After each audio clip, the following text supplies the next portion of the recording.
Welcome back to GCTV. What a performance from the Doha Falcons. As Rosie says, back-to-back wins in Paris and now in Stockholm as they make a real surge up the overall championship rankings and jump, in fact, to second place. However, the Stockholm Hearts, powered by H&M We Love Horses, continue to hold on to the overall championship lead, although that lead has decreased significantly. We're going to hear from Olivia Philipparts in a few moments' time. Now, wait for the podium celebration to get underway. Stars drop down to third place. They are just a single point behind the Doha Falcons, and we are in for one heck of a ride in these final few stages coming up towards the end of the 2024 season. Let's remind you as to how things end here in Stockholm tonight as we get ready for the podium celebration. These are the final results here tonight. A wonderful performance from the Doha Falcons, who finish in first place. The fastest of the four is finishing ahead of Riesebeck International. Scandinavian Vikings in third place with their first podium of the season, 8 penalties. Prague Lions, powered by the Czech equestrian team, on 8. And Rome Gladiators, Falcons Rock United, and Madrid in Motion make up 5, 6, and 7. It's the second page as well, though, that becomes quite intriguing. The Stockholm Hearts will feel hard done by for the 20 penalties, but they still hold on to that championship lead and had a very, very good second round. Stars, powered by the Iron Dames, now on 24. And Monaco Aces, powered by the Lion of Porches, move off the table, the bottom of the table, and are now replaced by New York Empire, powered by Lugano Diamonds. Well, to get some reaction from this, we're joined by Olivia Philipparts in the studio. There's a big microphone right there. I hope you do well to hear me. Olivia, I showed you the championship table. What's your honest thoughts and reaction to what's happening over there? It looked better last week. But yeah, no. Talk to me about the impact of tonight on that. Yeah, I mean, sure, we lost a lot of points for sure today. I kind of knew already after the first round, like, wow, didn't look so good. We made a mistake of actually jumping a not too experienced horse, and but we didn't have so many options, so that's how we did it on the end. It cost a lot of points. We're still in the lead. Still 5 shows left to go, so yeah, we'll have to pay attention and does not happen again. Talk to me about Quick Tweet, because I don't feel that anyone will be disappointed or look at Quick Tweet as a bad round. You say he's very green, has a lot to learn. Maybe it was the circumstance or the situation that didn't call for Quick Tweet's selection, but as you said, your hands were tied, correct? Remind us exactly why that decision was taken today. Yeah, we were going forward after yesterday, and she jumped very well yesterday, so that's why I put her on today. But then also today, I only started riding her 2 months ago, and then I only jumped 145 classes. So today, it was above the level she known, and I don't know her so good. She doesn't know me so good, so it's all a bit. Yeah, it was all not good enough, so I think the horse needs more experience, but I think it will be, future-wise, is going to be very good for this level. So she needs to have this experience as well. You have to get them in at some stage. That's the point, right? You have to give them the opportunity at some stage. Yeah, definitely. And I think also for next year, we need to make sure that we have horses that can step up the level. Yeah.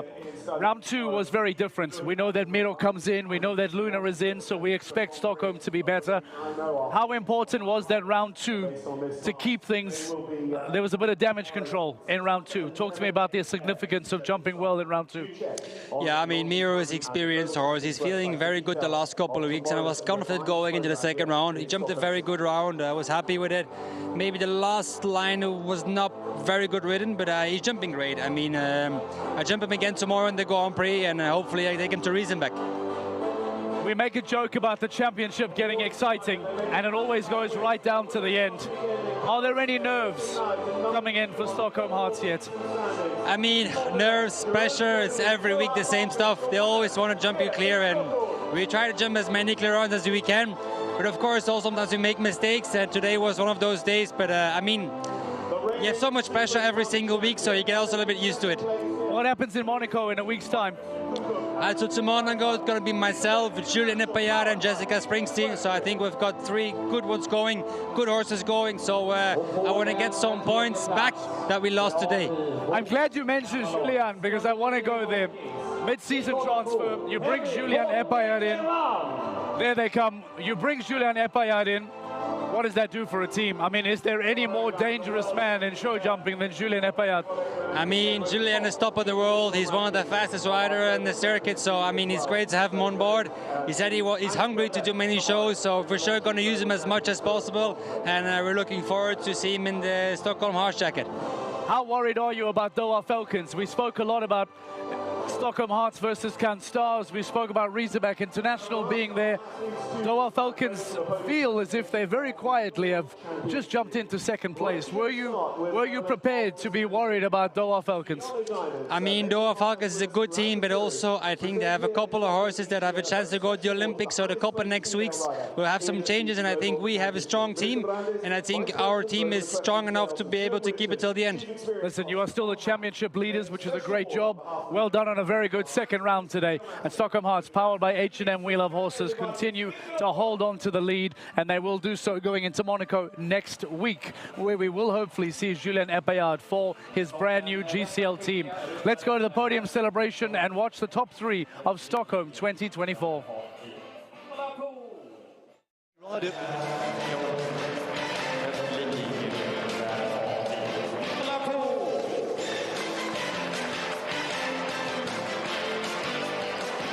Melissa Brandes and Stuart Wilson. Melissa Brandes, Vice President of Global Equestrian Sales, and Stuart Winston as the Chief Experience Officer with that trophy for the leading lady rider in this GCL stage. The clear of Nicolas Paul and Katz de Sulpice. Melissa Brandes and Stuart Wilson there on the podium alongside of Nicolas Paul.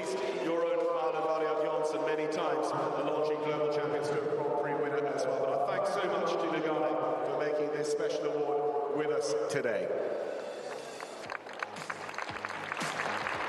And Nicolas Paul on the podium should be joined by Hendrik van Eckermann any minute now, as that was the team of Stockholm presented by Norwegian for 2024.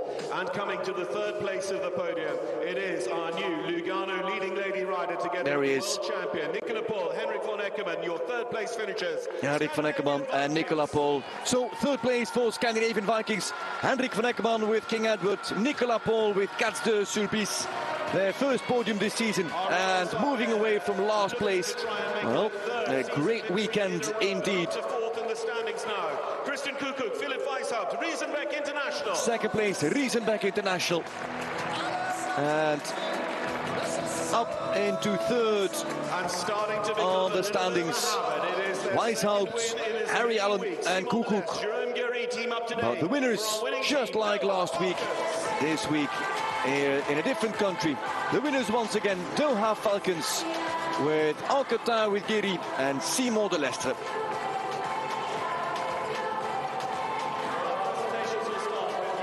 Founder and president of the Global Champions League, accompanied by Johan Pajara, CEO of Stockholm Horse Week, and they will make the awards to our top three teams.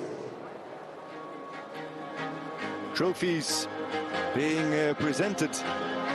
Trophies and flowers on behalf of Stockholm Horse Week. And Jan Tops as founder and co-founder and president of the Global Champions League. Named today to the Swedish Olympic team for Paris. And alongside of him,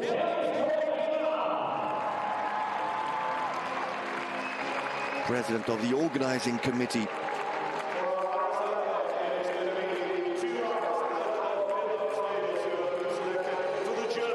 Johan Pagrup, CEO of the Stockholm Horse Week. Sarah and Camilla from Norwegian present the glass vases from Costa Boda to the winning team, as Johan Pagrup and Jan Tops present trophies and flowers to Weishaupt, to Kukuk and to the entire Riesenbeck team. Riesenbeck now 8 points from third place, 15 from the lead. Coming to Stockholm, that was 26 off the lead.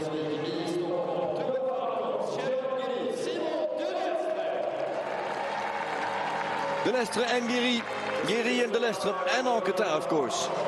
Just 6 points off the leading team now of Stockholm Hearts, powered by H&M Wheel of Horses. Not the best weekend for them, as a matter of fact. It levels with their worst performance that they had in Madrid sitting, what is that, sitting in 8th place. Now we have to consider everything and all together that 8th place, if you haven't done worse than 8th, we actually had a very good season.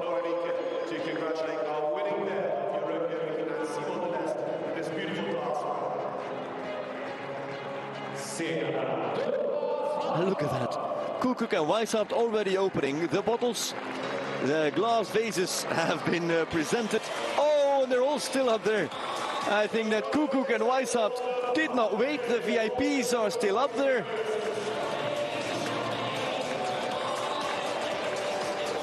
Yeah. What do you want? You've got the fastest man in the world up there. They don't want to lose. They are competitive. They don't want to lose. And the champagne shower, they don't want to lose in the league, and they certainly do not want to lose in tomorrow's Grand Prix. A cracker is what it's going to be, including what we believe will be King Edward with Hendrik van Eckermann. In front of him, Kevin Stout, then the Leicester, Kyle Hellström. So many Swedish riders in tomorrow's Grand Prix. It is going to be a very interesting one. The Swedes have always been strong. Fredriksson has won. Bayer Jonsson has stood on the podium. Van Eckermann has won out here as well. Last year, of course. You have to make sure you join us tomorrow for the final day of that Stockholm Horse Week. Coming up in, well, just 12 hours time, because we start here at 11 o'clock in the morning. Do not forget, spread the word and make sure you are with us live on the broadcast from Stockholm for the 9th Grand Prix of the season. This was Stockholm, and those are the Doha Falcons, who have just won their 2nd consecutive stage. Following Paris, they have now dominated Stockholm, and it's Monaco next, where no doubt they will once again aim for a top position. Ladies and gentlemen, from all of us here in Stockholm, thank you very much for watching, and hope to see you tomorrow morning for the 9th Grand Prix of the season. Bye-bye.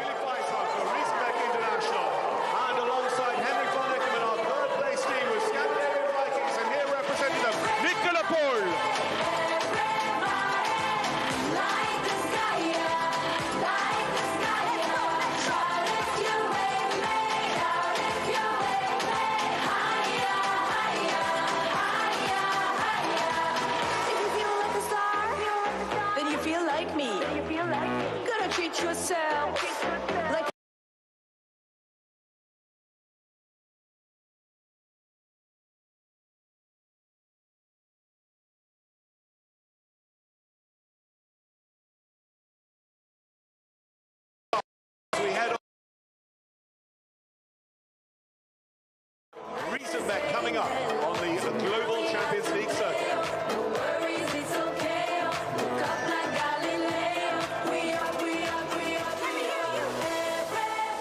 Global Champions League här i Stockholm är nu till... I would love to say that the sun is setting behind us, but here in Sweden, the sun goes down in the summer around about 11:35 p.m. So we are still hours and hours away from the official sunset.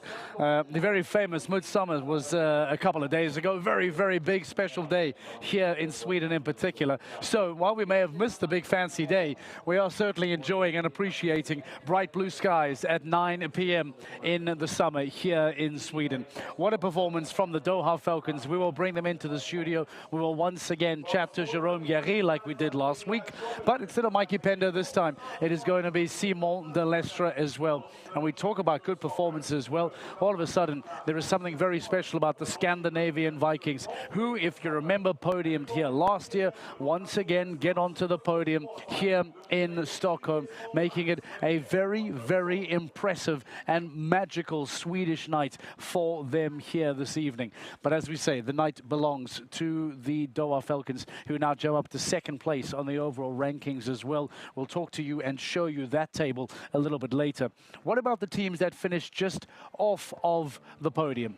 We'll get to know them a little bit later on and find out their performances as well. Instead, let's go to Rosie Tapner as she chats to our other podium finishers. Rosie, over to you. Yes.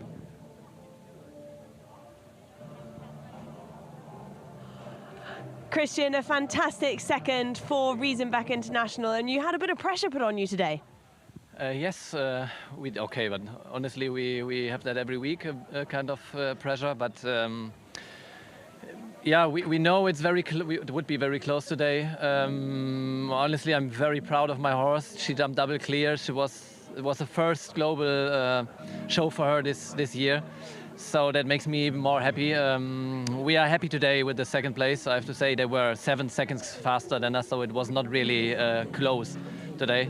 So we take the second place and I'm very happy tonight. Also a 4th podium for you this season. You're really reigniting the championship hope. Yeah, it's true. I mean, not as many as last year, and there were a few more wins last year. This year we have a few more second places. But okay, we still have a few shows left and we're still fighting for the win. You and Philip were a fantastic team today, both coming in and going clear as well. Were you talking before the show? Obviously, you were one of the last to go today. Were you watching any other teams? Yeah, we watched nearly half of the class together. We saw that's a fair, but still a difficult course, especially the last line, actually. Many falls happened there, so we knew it's not done before we finished the last second jumps. And yeah, I mean, we had a great day. We are very happy with our horses. Philip had Zinedine here. Is very happy with him. They are in a good shape. We are luckily in a good shape, so we are really looking forward to the next shows. Yeah, really closing the gap of the championship at the top there as well. Well done. Thank you. All right, thank you very much to Rosie Tapner. Thank you very much to Riesenbeck International's Christian Kuckuck. We once again bring the Doha Falcons boys into the studio. Jérôme Guerrier missed me so much that he decided to come back again for a second week. We replaced Mikey Pender this time around with Simon Delestre. I missed you. You came back to see me a week later? It's a nice place to be, correct? To visit you. It's a very nice place to be. You want to be here every week? Yeah, if it's possible, yeah, it would be the plan. We will try. Talk to me about how nice it is to make this back-to-back, Jérôme. We can make jokes and say, come back and visit, but back-to-back victories is a really, really big moment for this team. Yeah, exactly. We had a plan at the beginning of the year to try to choose the best horses, best riders, best team every show. And we managed it all together. We have a good group of friends. We have nice horses, and we try to organize to have always the best couple during every round. And in Paris, it's worked really well, and we try to continue like this. And yeah, it's really nice. Simon, talk to me about a couple of weeks ago. Everyone said Kanstas, Stockholm Hearts, maybe a little bit of Riesenbeck, maybe a little bit of Madrid in motion. Why do you think people weren't talking so much about Doha Falcons? Because they don't look really well. What has changed so much? Changed. If you look from the beginning of the season, we have a lot of time very, very close, but bit bad luck, you know. Yeah. Like one fence too much, but the horses were jumping proper. But if you can check Jérôme, he had the horse from the WEG. I have in my team 3 horses from the Olympic list. You have Julien Anquetin with 2 super horses. You have Mikey with horses already winning a couple of 5-star Grand Prix. For sure, we start the season and sometimes doesn't work, but that's the sport. It's not because we don't try, but not the best luck. And now it looks that we are a little bit more lucky, and the horse for sure are really in good shape, and then we really can fight for some victory. Jérôme, do all of these reasons that Simon mentions now maybe actually make Doha Falcons the most dangerous team in Global Champions League right now? Because he makes a very, very good point. No, but it's This true. is not good luck. This is exactly successful riders, good horses, good performances. Exactly. We say in the before the class is 20% of the luck. The rest is the management, the horses, the riders. And yeah, we have a really good group of horses and riders. And for the moment, it's working well. Then we'll try to continue to do the best for the rest of the season. But it's good. We are around to the middle of the season, and we are on the podium for the moment. That's we'll try to continue to get up on the last step. Simon, talk to me about what was happening in the in-gate when you're about to come in. You've seen Riesenbeck International jump double clear. Your teammate has done the job. You get on to Dexter Fontenay. What is going through your mind? How are you feeling that you need to approach this final round? It's 2 points. First, I knew that if I jump clear, we're going to win, because Dexter is quite fast. Jérôme won in 73, and they were both like in 74. So I knew I'm going to be faster than that, but I tried to go a little bit more because I was thinking if I have one down, we can still have the second place. And Dexter is a quite easy, fast horse, so I tried to go as fast without taking risk. And was perfect for this round. Last week I asked Jerome and Mikey about Julien Acatin because you are now new here since it was their turn last week. Let me ask you, it's always important for us to recognize the rider in round one as well. What does Julien Acatin do today? Why is he such a special member of this team? Yeah, top, because he jumped clear, very important from the first round. He put one of his best horses in the first round. He could use for the second, but he put the horse a little bit more green in the second horse because we asked him that if it was possible to jump his good horse in the first round, and he did. I did also put Olga, but I'm lucky I have a couple of good horses and very ready run. And he plays the game and it works on the final result. Jerome, we have some questions of social media that we've asked you to send in. By the way, here is a question from Vetroska_A. What was the hardest jump? Let's do round two today. What was the hardest jump for you today? Okay, honestly, when I ride Callum, there is no really hard jumps. What a wonderful situation to find yourself in. That's I'm lucky. But it's true, the triple was really tricky, difficult, was too vertical, really short, and then we have a really massive oxer to get out. Then we can see for the other horses, that's many foot there. My horse has last go up that it jumps really easy, they're coming out. Just when I say, when I ride Callum, if I ride good, I'm clear. I'm lucky to have him. Were you surprised that the winning score was 4 today? Because in the course walk for round two, a lot of riders told us that this looked like quite a big, scary track. I wondered if 4 was going to be enough. Yet you win on 4 today. Were you surprised that it was quite low, the penalty count? Okay, but you know, that's many good horses here. All the best horses are here, our best rider.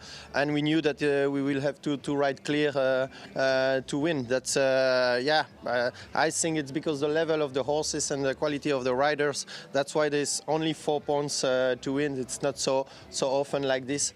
But it was a great sport today. All right, here's one for you, Simon. What is the kind of character of your horse? Let's focus on Dexter Fontenay. What is the character of Dexter? Dexter is a very nice horse, but very active. A lot of blood. He's very careful and it's very modern, easy, fast. It's a type of horses you'd love to ride. Let's talk about Monaco. We just had Olivier Philipparts here. He tells us that Julien Epaillard is going to Monaco. He's one of the mid-season transfers. We know this makes them a very dangerous team. Sure. How does Doav respond? Who is going to Monaco? Who takes up the challenge next week? It will be me and Simon and Willem. We will have also good horses. I will bring the same horses that I bring to Paris. Then, we expect again a podium. It's for us. It's a really important competition. Monaco. We know about the prize money also. That we know also it will be really tough, really high level again. That's. I hope we have a little bit luck and then we continue on the way how you are. It doesn't look like any luck has been needed for Doha Falcons at all. But speaking of transfers, Basim Mahmoud comes in for the team. Can you tell us a little bit I mean, for those of us that know him in the GCL, he hasn't been around the last maybe 2 seasons. He now returns. To someone that hasn't watched Basim jump, what kind of rider is he? What does he bring to the team? For sure, he's an amazing rider. He already jumped a couple of championships. He's a very tough rider, so it's good for us. Now he has a little bit younger horses, but he told me they are really improving and getting ready for now. So I think it's very consistent for us. Next week, do I see you for a 3rd week in a row? I hope so. You hope so? Maybe. Maybe. All right, Jerome, thank you very much. Simon, very much. You're champions of Stockholm 2024. Back-to-back winners after winning in Paris and now in Sweden. It has been an outstanding couple of weeks for the Doha Falcons. And maybe, as they joke, it might well be 3 in a row in Monaco in a couple of days' time. Doha Falcons move up to 2nd place on the overall rankings. We'll show you that in a few moments' time. For now, though, let's go back to Rosie Tapner. She catches up with 3rd place finishers.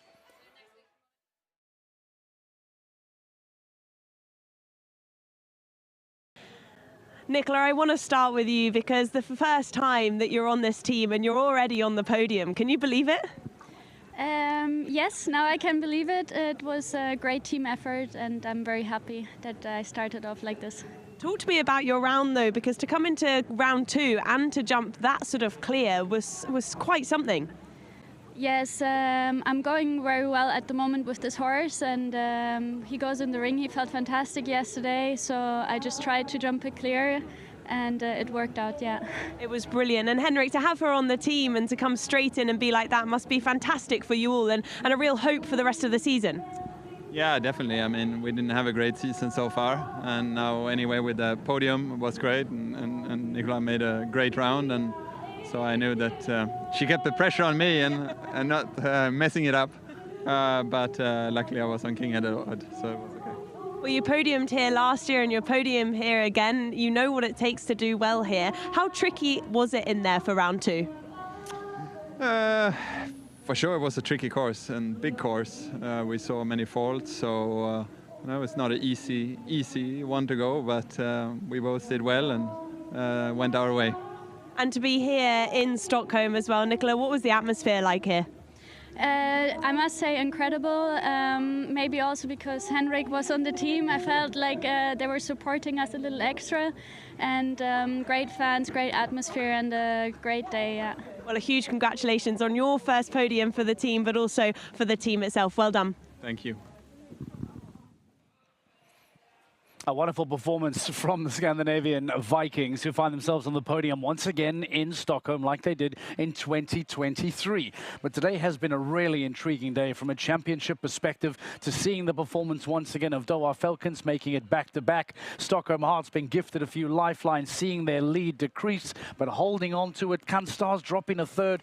It is a day that has had absolutely everything, and even we see a swap at the bottom of the table as New York Empire now unfortunately go last for the first time, if I'm not mistaken.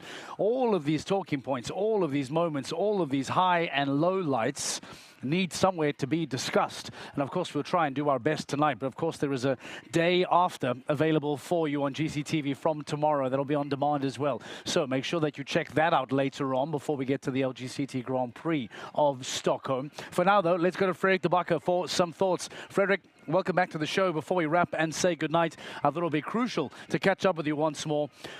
I mentioned some highlights, I mentioned some lowlights. It's felt like a very, very chaotic day of highs and lows for the championship teams. Doha climbing again.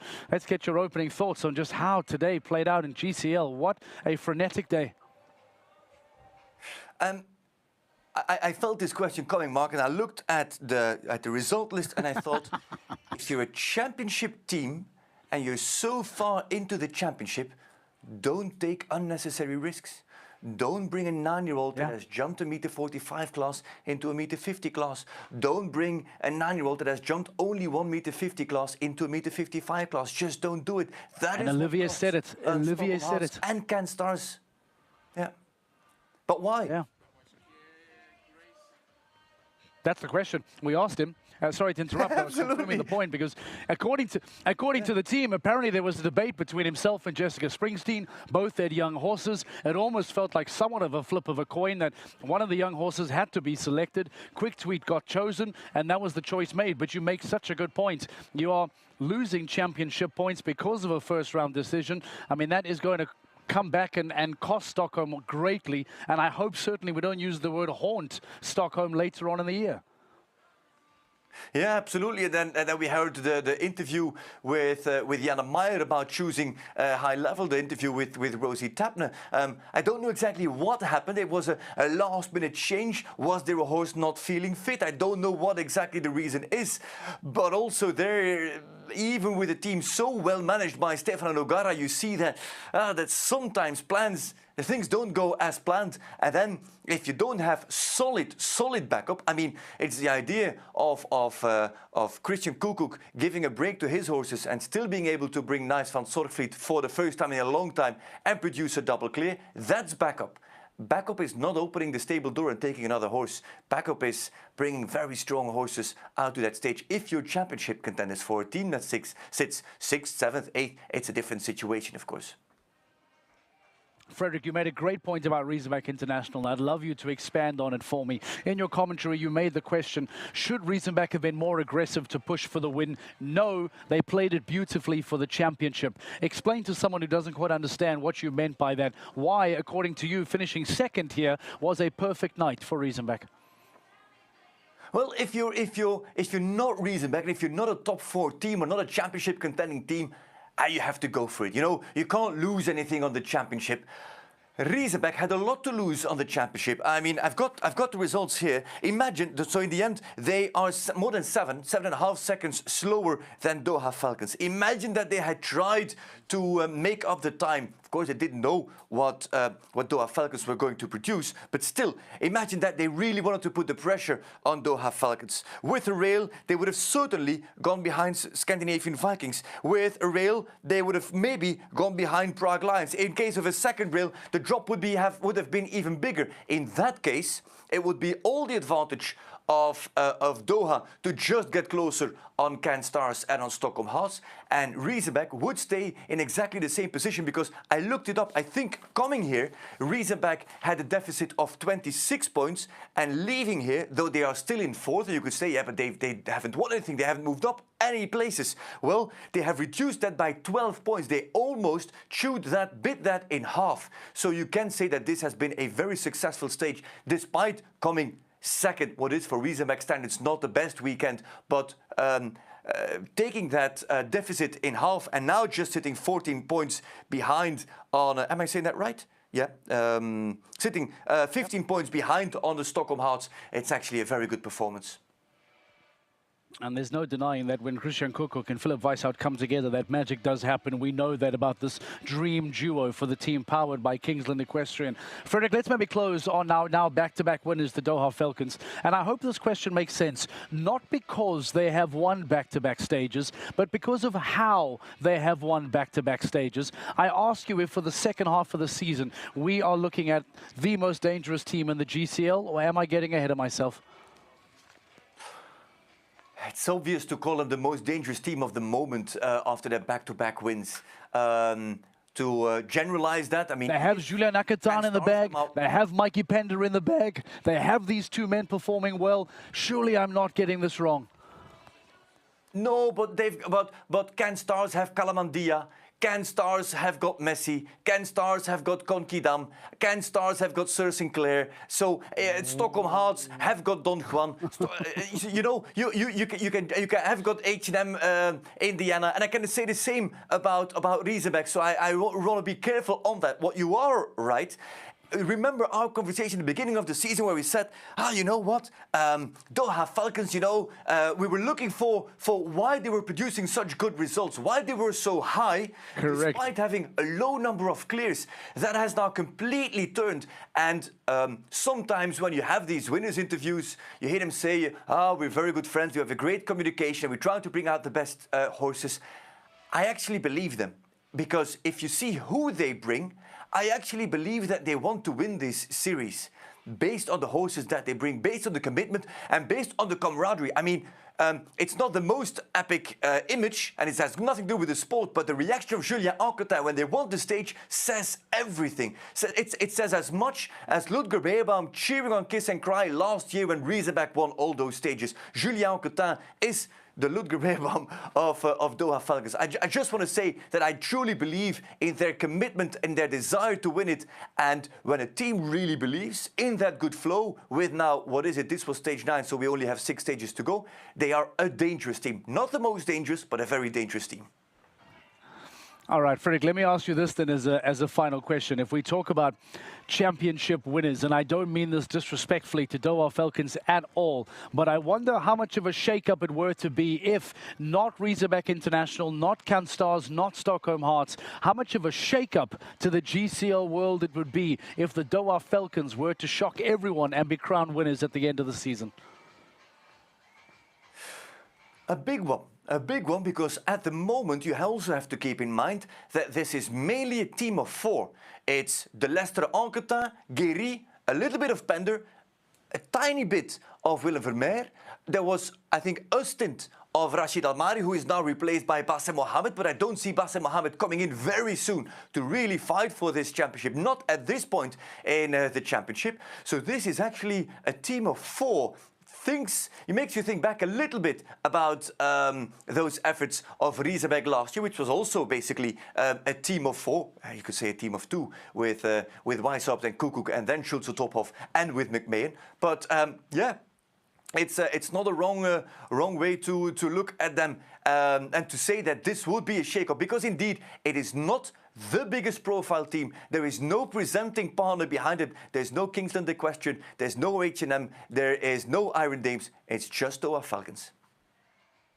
And things could change drastically if we then see them be crowned 2024 champions. Fredrik, this has been great. I thank you. I appreciate your commentary. Good job. We'll catch up again on the day after. As mentioned, that'll be available for you on demand on GCTV tomorrow at some stage as we get ready for the LGCT Grand Prix of Sweden, of Stockholm as well. Let's remind you of the overall rankings. This is the impact of Stockholm on the overall ranking. We've spoken a lot about this massive climb of the Doha Falcons, jumping into second place, kicking the Cannes Stars, powered by the Iron Dames, into third. Stockholm Hearts, powered by H&M We Love Horses, hold on to their championship lead, but they have lost a major cushion that at one stage was significant and is now down to just 6 points. And Razorback International, as Fredrik pointed out, well, they're now just 15 points behind the leaders and just 8 points behind the Cannes Stars, who are the nearest team in sight. Falcons Wild United, Madrid Emotion and Prague Lions all fighting for a GCL Super Cup semi-final spot. That comes up at the GC playoffs in Riyadh later this year. The Shanghai Swans bring Ben Mayer in today on point break, jumping clear in round 2. Monaco Aces had a very tough day, and the Rome Gladiators, Istanbul Warriors, powered by Carpe Diem, and the Mexico Amigos finishing in 8th, 9th and 10th as we officially bring to a close the Global Champions League Stage 9 of the 2024 season. We say goodnight in still the clear blue skies near 10 p.m. here in Stockholm. Have a wonderful evening. Enjoy yourself. We'll catch you back again tomorrow for the Longines Global Champions Tour Grand Prix of Stockholm. Bye-bye. Environment of exclusivity and adrenaline, an oasis of luxury bathed in the infinite blue of the Mediterranean, a place that fascinates me, that inspires me, that challenges me. With each jump, I feel like I'm on the majestic yachts that sway to the rhythm of the waves. Monaco presents me with eternity, with the certainty that this passion will never fade. The Longines Global Champions Tour of Monaco from the 4th to the 6th of July.